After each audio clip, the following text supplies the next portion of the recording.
स्वराज्य पक्षाच्या वतीने नाशिक जिल्हाधिकारी कार्यालयावर जिल्हा परिषद शाळा वाचवा याचे आंदोलन करण्यात आले।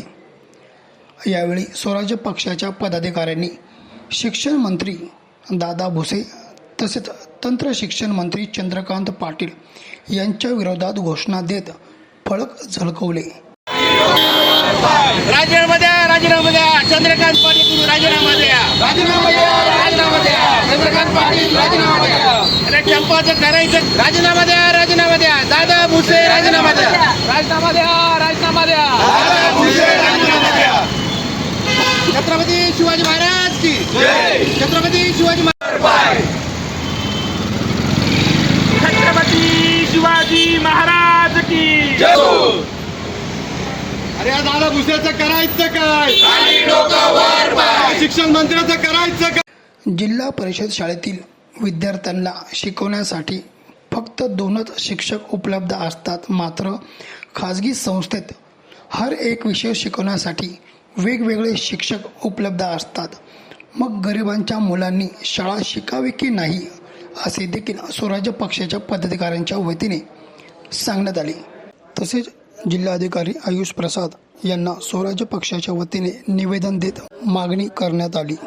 काल परवा जे आपण दिल्लीवरती आंदोलन बघितलं, हे जे आंदोलन होतं हे कशासाठी होतं तर विद्यार्थ्यांच्या शिक्षणासाठी होतं, नीट पेपर फुटी संदर्भात होतं। पण नीट कधी दिली जाते तर 12वी झाल्यानंतरच्या नीटचा विषय, 12वी झाल्यानंतर। पण सर्वप्रथम ज्या प्राथमिक पिलरची गरज आहे ती जिल्हा परिषद शाळा असेल, या जिल्हा परिषद शाळा अक्षरशः सरकारने बंद पाडण्याचंच ठरवलेलं आहे। सगळ्या जिल्हा परिषद शाळा बंद पाडायच्या व प्रायव्हेट शाळा जास्तीत जास्त वाढवायच्या। आज लेखी जवळपास 10,000 जिल्हा परिषदच्या शाळा यांनी बंद पाडायचं ठरवलंय। जवळपास 250 ते 500 जिल्हा परिषद शाळांना इमारतीच नाही। त्या पलीकडे जाऊन सांगायचं झालं तर काही ज्या जिल्हा परिषद शाळा आहेत, हजारो जिल्हा परिषद शाळांना वीज नाही, आज देखील पिण्याचे पाणी नाही, टॉयलेट बाथरूमची व्यवस्था नाही। बरं, जिथं टॉयलेट बाथरूमची व्यवस्था आहे त्या हजारो शाळांमध्ये महिलांसाठी किंवा विद्यार्थिनींसाठी एक सेपरेट टॉयलेट बाथरूम पाहिजे, त्याची देखील व्यवस्था नाही।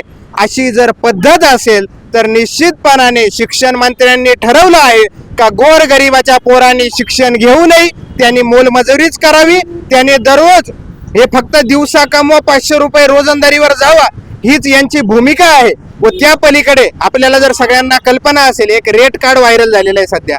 रेट कार्ड कोणाचं तर शिक्षण मंत्र्यांनी किती पैसे घ्यायचे, कशासाठी प्रायव्हेटायझेशन करायचंय, या प्रायव्हेटायझेशन मध्ये एक रेट कार्ड ठरवले की ही शाळा सुरू करायची, एक वर्ग वाढवायचे, त्यासाठी किती खर्च केले पाहिजे, ही जी पद्धत आजपर्यंत ठरत चाललेली आहे याचाच अर्थ फक्त बाजारीकरण करायचंय, फक्त शिक्षणाच्या माध्यमातून पैसे कमवायचे व गोरगरिबाच्या पोरांना रस्त्यावर आणायचंय। पुन्हा एकदा हा देश पारतंत्र्यात नेऊन ठेवायचा आहे, पोरांचं वाटोळं करायचं हे यांनी ठरवलं आहे। बरं, ते ठीक आहे, आता 10वी झाली 12वी झाली, तिथून पुढे काय करायचं? जो पोरगा 12वीत 90% घेणार गरीबाचा, पण त्याला CET मध्ये परीक्षेत मार्क पडणार का? त्याने 80% घ्यायचे।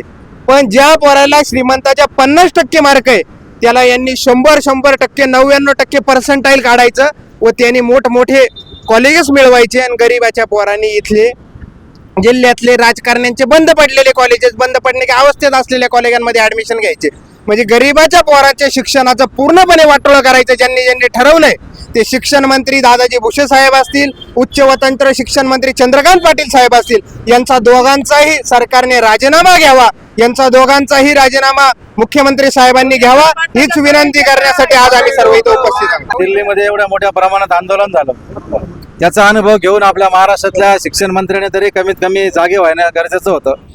आज आपल्या जिल्हा परिषद शाळेची परिस्थिती बघा, स्वच्छता नाही, मुलांना वेळेवर शिक्षक नाही, तिथं ती शाळा 4 ठिकाणी गळते, अस्वच्छता, सगळ्या गोष्टींचा बघता सरकारने असं ठरवलंय काय, धनदानगे जे राजकीय लोक आहे यांच्या शाळा आज मोठ्या प्रमाणात त्यांचे मोठमोठे रयत शिक्षण संस्था, मोठमोठ्या संस्था यांनी टाकलेल्या आहेत। तर मला हे म्हणायचं आहे की शिक्षण मंत्र्यांनी याच्यामध्ये लवकरात लवकर लक्ष घालून जिल्हा परिषद शाळेला न्याय द्यावा। गोरगरीब मुलांचे जे मुलं आहे, गोरगरीब लोकांचे, ते लोक मोठ्या मोठ्या शाळेमध्ये त्यांना टाकू शकत नाही, म्हणून शिक्षणाचा मूळ पाया जर असेल तर जिल्हा परिषद वाचवा आणि शिक्षण मंत्र्यांनी लवकरात लवकर जागे होऊन त्याच्यावर लवकरात लवकर निर्णय घ्यावा। यावेळी स्वराज्य पक्षाचे जिल्हा प्रमुख रुपेश नाटे, रोशन खैरे, ज्ञानेश्वर थोरात तसेच असंख्य पदाधिकारी मोठ्या संख्येने उपस्थित होते। अमर सोळंके B7 न्यूज नाशिक.